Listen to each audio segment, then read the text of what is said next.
बोलो एकादशी भगवान की जय। एकादशी देवी की, भगवान श्री माधव तिथि की। हरे कृष्ण। आज হচ্ছে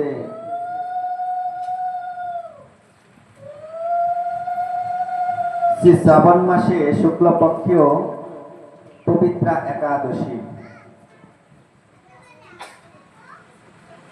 ভবিষ্যৎ পুরাণে শ্রীকৃষ্ণ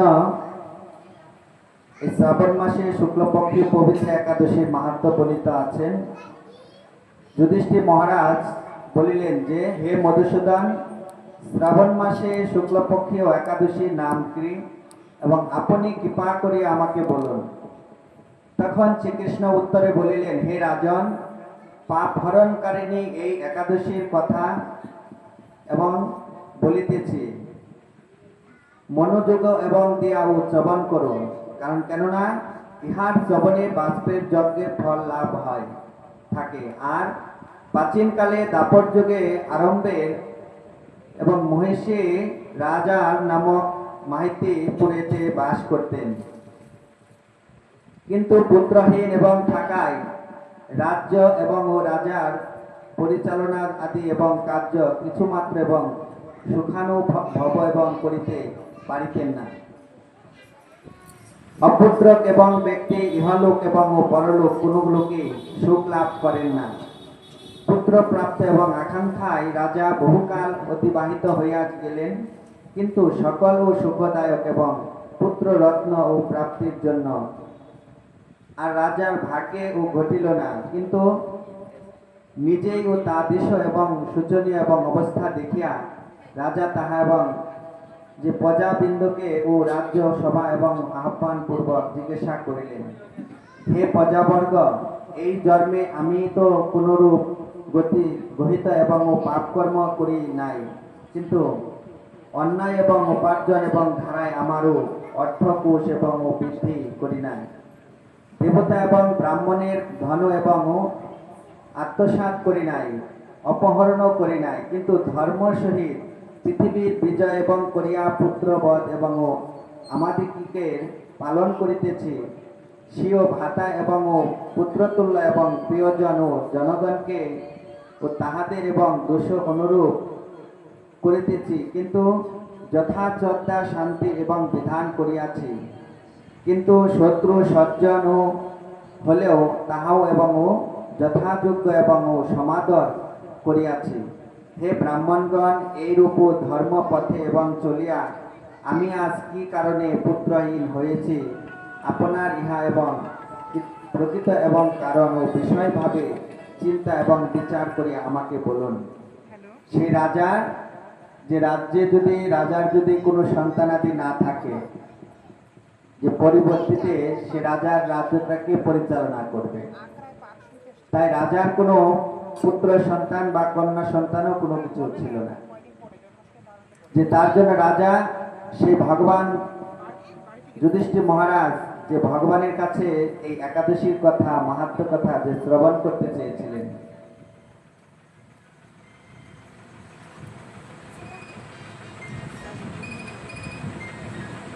আর রাজার এই প্রকার এবং কাতরিক্ত এবং শ্রবণে এবং হইয়া ও রাজ ভক্ত এবং প্রজা পুরোহিত ব্রাহ্মণগণ ও বিচার পরামর্শ করত স্থির করিলেন যে রাজার হিতে এবং জন্য তাহারা গহন এবং বনে এবং ত্রিকাল মণি এবং ঋষি অন্বেষণ যাত্রা করিবেন। তাহা হইলে এবং তাহারও বিরক্তরণ এবং ভ্রমণ এবং করিতে করিতে ঋষিদের এবং আশ্রম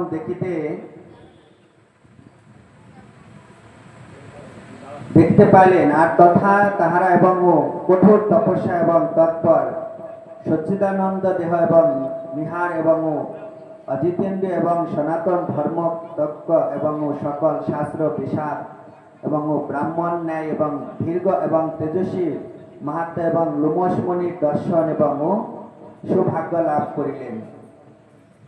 আর ব্রাহ্মণ এক কল্প এবং অতিবাহিত হলে মণিবরের এবং একটা লোম এবং পরিত্যক্ত এবং হয়। এই কারণে ত্রিকাল এবং এই মহামণি নাম হচ্ছে রুমস। সকলেই তাহার এবং যথাচিত্রে নমস্কার বিধান পূর্বক এবং মিলিত এবং ভাবে কহিলেন যে হে মণিবর, আমরা বহু ভাগ্যের ফলে আপনার ন্যায় এবং মাহাত্মা দর্শন ও সৌভাগ্য লাভ করিয়াছি। মণিবর বললেন, তোমরা কেন এবং কি কারণে এখানে আগমন করিয়াছ? আমাকে দেখিয়া তোমরা এত স্তব স্তুতি এবং পরিচর্য কেন? তখন ব্রাহ্মণগণ বলিলেন যে হে মণিবর, কয়েকটি সন্দেহ দূর করার জন্য আপনার নিকট আসিয়াছি। আমাদের রাজা মাহিতি এবং পুত্রহীন। হে ব্রাহ্মণ, আমরা রাজার এবং পুত্র সম পালিত প্রজা এবং রাজার দুঃখের এবং বড় দুঃখ তাই অনুভব করিতেছি। হে দ্বিজ, যে আমরা নিষ্ঠাপূর্বক এখানে তপস্যা করিতে চাইতেছি এবং রাজার ভাগ্যবশত আমরা আজ আপনার ন্যায় এবং মহাপুরুষ দর্শন লাভ করিয়াছি। আর মহাপুরুষের দর্শনে মনুষ্য অবশ্যই কার্য সিদ্ধি ঘটিয়া থাকেন। হে মণিবর, আমাদিগের এমন কোন সুপথের এবং প্রধান করুন, যাহাতে আমাদের অপুত্র এবং রাজা পুত্র লাভ ঘটে। রাজভক্ত এবং প্রজাগণের এইরূপ প্রার্থনা শ্রবণ করিয়া মণিবর তৎক্ষণাৎ জন্য এবং ধ্যানে মগ্ন হলেন। আর পরে রাজার এবং পূর্বজন্মের বিবরণ এবং বিচার পূর্বক বললেন যে পূর্বজন্মে এই রাজা এক দরিদ্র বেশ্যা ছিলেন। আর তিনি একটি দুষ্কর্ম এবং করিয়া ফেলিয়াছিলেন। তাই গ্রামে গ্রামে ভ্রমণ করিয়া বাণিজ্য করিতে করিতে তিনি এক সময় জ্যৈষ্ঠ মাসে শুক্লপক্ষে দ্বাদশী দিবসে মধ্যাহ্নকালে প্রচণ্ড পিপাসা এবং ব্যাকুল হইয়া এক সুন্দর এবং জলাশয় দর্শনে তথা এবং জল পান করার কথা বিচার করিলেন। এমন সময়ে একটি গাভী তাহার এবং সদ্য এবং প্রসূত এবং বৎসল্য সহ এবং তথায় জল পান করিতে আসিল। এই গাভীর জলাশয়ে জল পান এবং করিতে আরম্ভ করিয়াছে। এমন সময় এই বণিক যে তাহাকে হঠাৎ জল পান করিলেন। আর অতৃপ্ত গাভী এবং তৃষ্ণা এবং জলপানের বিঘ্ন এবং পাদ জনিত এবং অপকর্ম এবং হেতু রাজার এই জন্মে পুত্রহীন হইয়াছেন। আর অবশ্যই পূর্ব জন্মকৃত এবং পূর্ণ প্রভাবে তিনি কটক্ষ এবং রাজ্য এবং অধিকারী হইয়াছেন। তজ্জন বনে এবং মহারাজ প্রজাগণ কহিলেন, হে মণিবর, পূর্ণ প্রভাবে যাবতীয় পাপ নষ্ট হইয়া যায়, ইহা পুরাণে এবং রহিয়াছেন। তাই সুতরাং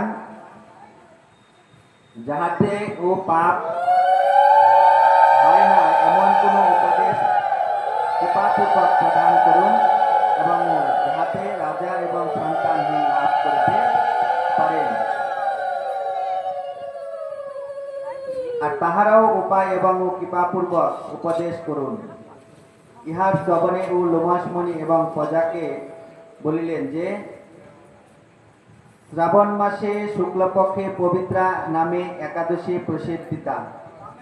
একাদশীর তিথি এবং রহিয়াছেন। রাজা এবং তোমরা সকলেই যথাবিধি রাত্রি জাগরণ সহিত এই ব্রত পালন কর। তোমাদের বাসনা এবং পূর্ণ পুষ্প এবং রাজাকে প্রদান কর। এই রূপ এবং কহিলে রাজা অবশ্যই পুত্র হইবে। তাই আজকের তিথি হচ্ছে সেই এক হচ্ছে পবিত্রা একাদশী নাম, আর এক নাম হচ্ছে পুত্রদা একাদশী। যে আজকের একাদশী যাদের পুত্র বা কন্যা সন্তান জন্ম হয় না, যেসব মাতৃদের দুঃখ যে একটি সন্তান না থাকলে যে তাদের মতো দুঃখ কারোরই না।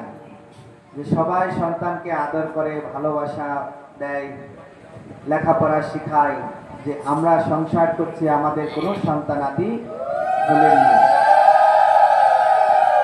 যে তাই আজকের তিথিতে যদি কোনো ভক্ত যে এই শুদ্ধ ভক্তি ভরে ভগবান বিষ্ণুর আরাধনা এবং ভগবান বিষ্ণুর এই একাদশীর মাহাত্ম্য শ্রবণের ধারাতেও যে কোনো জীব যদি কোনো বাসনা করেন, তাহলে ভগবান সেই একাদশী মাধব তিথি যে ভগবান মাধব তার মনোবাঞ্ছা পূর্ণ করেন।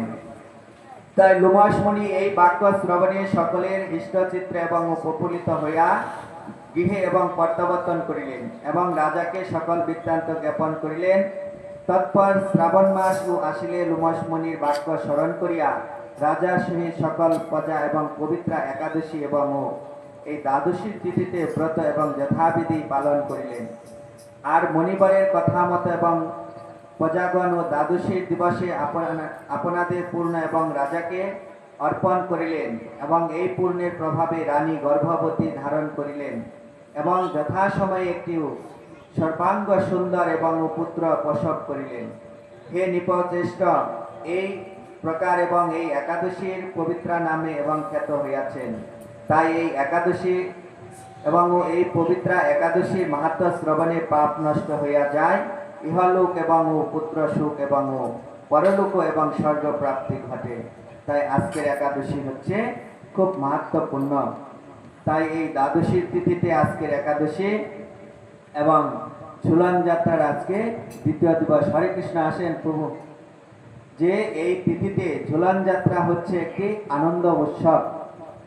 এই ঝুলন যাত্রা ভগবান শ্রীকৃষ্ণ অনেক জায়গাতে এই ঝুলন যাত্রা করেছেন। শ্রীধাম বৃন্দাবনে, কখনো নিধুবনে করেছেন, কখনো বংশীবনে করেছেন, কখনো বিহার বনে করেছেন, কখনো আবার যে মহাবনে আপনার করেছেন, যে অনেক জায়গাতে। কেননা ভগবান কৃষ্ণ যে জন্ম নিলেন হচ্ছে ভাদ্র মাসে, আর ঝুলন হলো শ্রাবণ মাসে। যে তাহলে ভগবান এই কি করে যে জন্ম না হতে যে ঝুলন উৎসব হলেন, যে ঝুলন উৎসব যে জন্ম না হলে কি মানুষ ঝুলন করতে পারে? যে একটা সন্তান যদি না হয় তাকে কি করে মানুষ করবে? যে ঝুলন হলেন শ্রাবণ মাসে, আর জন্মাষ্টমী ভগবান শ্রীকৃষ্ণ জন্ম নিলেন যে ভাদ্র মাসে। যেতে ভাগবতে বলেছেন যে ভগবান হচ্ছে জন্ম মৃত্যু, যে আমাদের সাধারণ মানুষের মতো নয়। এই ঝুলন লীলা দাপর যুগের আগের থেকেই শুরু হয়েছে। সেটি ভগবান দাপর যুগে এসে এই ঝুলন লীলাকে তিনি প্রকাশ করলেন। যে যখন ভগবানের 11 মাস 15 দিন বয়স ছিল, যে তখন এই ঝুলন লীলা ভগবান করেছিলেন। সেটি কার সাথে? যে আমরা তো রাধারানীর সঙ্গে জানি ঝুলন লীলা করেছেন। ভগবান ঝুলন লীলা করেছেন। জগন্নাথ প্রভু আসেন। যে এই মা যশোদার সাথে ভগবান শ্রীকৃষ্ণ প্রথম ঝুলন লীলা করেন। যে কালকে আমরা শ্রবণ করেছি যে মা যশোদার সাথে এই প্রথম ঝুলন লীলা তিনি যে আস্বাদন করেন। যে মা যশোদার বাড়িতে তো অনেকগুলি ঘর আছে। কেউ কে বৃন্দাবনে গিয়েছেন? হাত তুলুন দেখি। নন্দ মহারাজের গৃহে কি ঘর আছে? ঘর দেখেছেন? কিন্তু সেখানে ঘর নাই, অনেকগুলি কি যে ঘরের খুঁটি আছে, যে ঘরের রুম নাই। কিন্তু নন্দ মহারাজের বাড়িতে যে গোকুলে আপনার যে ভগবান কৃষ্ণকে রেখে এসেছিলেন বসুদেব যে যশোদার কাছে, সেখানে কিন্তু আমরা দেখি ঘরের মধ্যে রেখে এসেছিলেন। কিন্তু সেখানে কোনো ঘর নাই বাস্তবে। শুধু আছে কি যে খুঁটিগুলি আছে, মানে পিলারগুলি। যে নন্দ মহারাজের বাড়িতে 84টি খাম্বা আছে। এই 84 খাম্বার উদ্দেশ্য কি? যে ভগবান এই খাম্বাগুলি তৈরি করেছেন যে একটি বনের মধ্যে। হ্যাঁ, যে এটি হচ্ছে মহাবন। কই গেলেন? আসে না কেন? ডাকো তো। যে মহাবন, এই বনের মধ্যে ভগবান একটি তার সেই রাজপ্রসাদ তৈরি করলেন নন্দ মহারাজ। এই নন্দ মহারাজ রাজপ্রসাদ তৈরি করাতে এই বনের মধ্যে সেই ভগবান কৃষ্ণ গিয়ে আবির্ভূত হলেন। আর সেই গোকুলে যখন ওই 84 খাম্বার মধ্যে ঘর করলেন না, শুধু খাম্বাগুলি তৈরি করে রাখলেন। কেন? যে এই আমাদের মানব জীবনকে আমরা পেয়েছি মনুষ্য দেহ, এই মনুষ্য দেহের কে ধারাতে এই 84 খাম্বা যে তৈরি করেছেন। এই মনুষ্য দেহ পাওয়ার আগে আমাদের কতবার জন্ম হয়েছে? যে 84 লক্ষ যোনি বার আমাদের জন্ম এবং মৃত্যু। যে 84 বার মৃত্যু হয়েছে, 84 বার জন্ম হয়েছে, তারপরে দুর্লভ মানব জন্ম লাভ করেছে। যে কখনো কীটপতঙ্গ, কখনো পশু পাখি, জীবজন্তু, স্থাবর, জঙ্গল আদি, পাহাড় পর্বত, নদী নালা, খাল বিল, কখনো আমাদের কিমিও, রুদ্র, আরো অন্যান্য অনেক কিছু মধ্যে ঝুনিতে আমাদের জন্ম হয়েছে। সেই জন্মগুলি আমাদের হওয়ার পরে তারপরে দুর্লভ মানব জন্ম। এই মানব জন্মকে যদি আমরা সার্থক করতে চাই, তাহলে একমাত্র আমাদের কি করা উচিত? এই ভগবানের নাম, গুণগান, কীর্তন, লীলা আদি শ্রবণের ধারাতে আমরা এই দেহটাকে যে সার্থক করতে পারব। এই যে মনুষ্য দেহ পেয়েছি, এই মনুষ্য দেহকে আর পাবো? যে মানুষ হয়ে জন্মগ্রহণ করেছি মাতৃগর্ভের থেকে, এই দেহের ধারাতে আমাদের করণীয় হচ্ছে ভগবানের সেবা এবং ভগবানের সংসার করা। কিন্তু আমরা জীব কি করছি? যে আমরা সকালে কীর্তনে বলি যে মায়াজালে বদ্ধ হয়ে আছমিছে কাজ লয়ে, এখনো চেতন পেয়ে রাধা কৃষ্ণ নাম বলরে। যে মায়াজালে বদ্ধ হয়ে গেছে, যে কিভাবে যখন সন্তান প্রসব হয় মাতৃগর্ভের থেকে, আর তখন ওই প্রসব হওয়ার সাথে সাথে যে যতক্ষণ আমরা মাতৃগর্ভে থাকি ততক্ষণ আমাদের কি যে ভগবানের সাথে সম্পর্ক থাকে। যে যতদিন মাতৃগর্ভে আমরা জড়িয়ে থাকি জঠরের মধ্যে, এই ততদিনই আমাদের ভগবানের সাথে সম্পর্ক থাকে। আর যখন মাতৃগর্ভের থেকে আমরা বাহির হয়ে যাই, আর তখন কি করে? যে আগেকার দিনে তো আপনার ওই দাই মা থাকতেন, সন্তান প্রসব হলে দাই মাকে ডাকতেন। আর এখন তো তা না, এখন তো ডাক্তার, কবিরাজ, কত কি, তাই না? এই যে আমাদের সাথে ভগবানের সাথে যে একটা কালেকশন, যে একটা, যেমন লাইট জ্বালাতে গেলে, বিদ্যুৎ জ্বালাতে গেলে কি একটা তারের দরকার হয়, লাইটে সুইচের দরকার হয়। সেই সুইচে যদি আমি ওই তারটাকে যদি কেটে দিই মাঝখান থেকে, পুরো লাইটগুলি অন্ধকার, মন্দিরটা অন্ধকার হয়ে যাবে। যে সেরকম আমাদের সাথে ভগবানের সাথে একটা তারের সাথে জয়েন আছে। সেটি কোথায়? যে ওই যে নার, যে মাতৃগর্ভের সাথে যে একটি নারীর যে বাচ্চার একটি জয়েন থাকে, এই যখন ওই জয়েনটা কেটে দেয় ওই নারটাকে, তখনই আমরা বিভক্ত হয়ে যাই। যে তখন আমাদের কি যে ওই মহামায়ার ধারাতে আমরা কি যে আচ্ছাদন করে ফেলি, আর সেই মায়াজালে আমাদের বদ্ধ করে, আর তখন ভগবানের সাথে সম্পর্কটা আমাদের নষ্ট হয়ে যায়, ভগবানকে ভুলে যায়, মানে দুটি ভাগ করে দেয়। আর ওই নাটটা যতক্ষণ আমাদের সাথে জয়েন থাকে ততক্ষণ আমাদের কি যে ভগবানের সাথে ততক্ষণ আমরা সম্পর্ক থাকে। যে সন্তান প্রসব হয়ে কান্না করে, কান্না করে না, কিন্তু যখন ওই মাতৃগর্ভের থেকে ওই নাটটি কেটে দেয়, ভগবানের সাথে সম্পর্কটা বাতিল করে দিলে, তখনই ওই বাচ্চাটাকে যে কাটা মাত্রই তখনই ওই বাচ্চাটা চিৎকার করতে থাকে, কান্না করতে থাকে, ওয়া ওয়া করে না? যে তখনই ভগবান বলে, হে জীব, তুমি যখন পৃথিবীতে আসনি, মাতৃগর্ভে ছিলে, তখন তো আমাকে ডেকেছ, প্রভু আমাকে উদ্ধার করো, আমাকে পৃথিবীতে পাঠাও।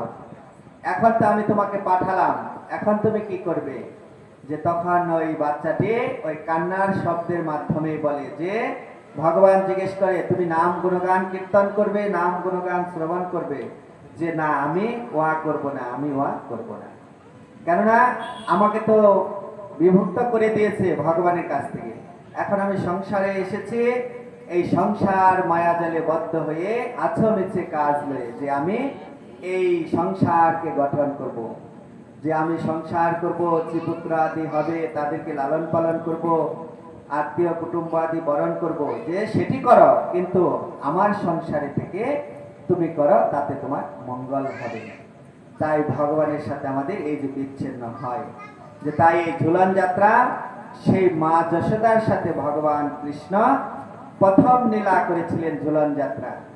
তারপরে ওনার যখন এই 3 বছর বয়স হলেন, পুতনা রাক্ষসীকে বধ করলেন 3 মাস বয়সে। আর 7 বছর বয়সে তিনি কি করলেন? এই গিরি গোবর্ধনকে ধারণ করেছিলেন। এইভাবে ভগবান লীলা করতে করতে করতে করতে যখন তার কিশোর বয়স হয়ে গেলেন, এই তখন তিনি বৃন্দাবনে ব্রজ গোপীগণের সঙ্গে তিনি এই নিধু কি বলে বংশী বটের এবং যমুনার পারে তিনি এই বিহার করেছিলেন, যে ঝুলন যাত্রা, ঝুলন বেদি তৈরি করে সমস্ত সখীরা রাধারানীকে নিয়ে এই ঝুলনায় ঝুলিয়েছিলেন। তাই আজকে তার দ্বিতীয় দিবস।